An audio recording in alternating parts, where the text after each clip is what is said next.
Akademisi kritisi perbaikan jembatan KM 31 Banjarbaru, saran bangun jembatan darurat.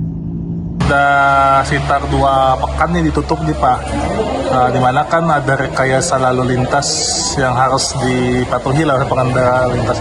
Kacamata Pian Pak, sebagai akademisi memang bergerak di bidang infrastruktur Pak, mungkin melihatnya seperti apa Pak dengan pengerjaan waktu yang cukup lama untuk jembatan nih Pak? Ya, tentu ini akan mengganggu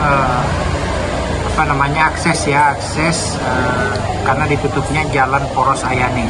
Kita ketahui juga selama ini bahwa kita masih sangat tergantung pada poros jalan Ayani. Ketika kemudian terjadi penutupan, tentu ini akan berdampak kepada masyarakat, bukan hanya masyarakat yang melewati jalan, tetapi masyarakat di sekitarnya. Akibat darinya penutupan ini berarti ada arus lalu lintas yang berubah, ada kemudian jalur-jalur alternatif yang itu mungkin akan berdampak langsung pada masyarakat. Nah, lebih jauh lagi tentu terkait dengan infrastruktur yang bersifat dasar seperti Jalan Ayani ini, itu lebih jauh akan berpengaruh terhadap pertumbuhan kota Banjarbaru juga ya secara ekonomi, karena ini akan berdampak secara lama, jangka waktunya cukup lama sekitar 5-6 bulan. Nah, tentu dengan kondisi ini sebenarnya seharusnya kita harus memperhatikan dampak-dampak ini ya, dampak jangka panjangnya kalau kemudian masa pembangunan itu cukup lama.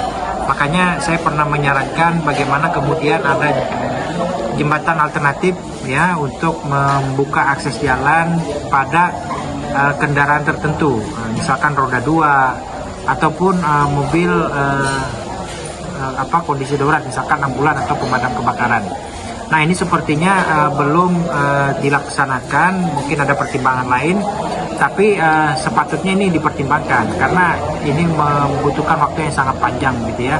Nah, dalam kondisi darurat kemudian potensi ekonomi yang akan berpengaruh, tentu kita tidak berharap ini nanti adanya terjadi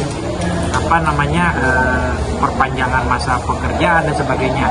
Justru sebaliknya, dengan kondisi yang sangat berdampak ini, pekerjaan itu bisa dipercepat ya dengan metode misalkan pekerjaan itu ditambah jam kerjanya, tidak hanya dikerjakan pada siang hari tapi juga malam hari. Apalagi kita ketahui sendiri kondisi cuaca kita hari ini juga tidak menentu.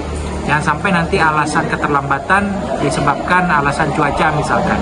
Nah, sedari ini sebenarnya harus sudah direncanakan bagaimana schedule pekerjaan itu dilakukan dengan mengoptimalkan waktu kerja ya. Jadi tidak hanya mengambil jam kerja siang tapi juga malam hari. Dan saya kira ini banyak dilakukan di negara-negara maju ya.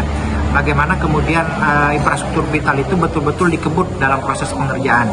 Nah, ini kedepannya menjadi PR kita bersama, bagaimana kemudian pembangunan itu memperhatikan segala sendi ya, bukan hanya soal infrastruktur tapi juga soal ekonomi, sosial dan sebagainya.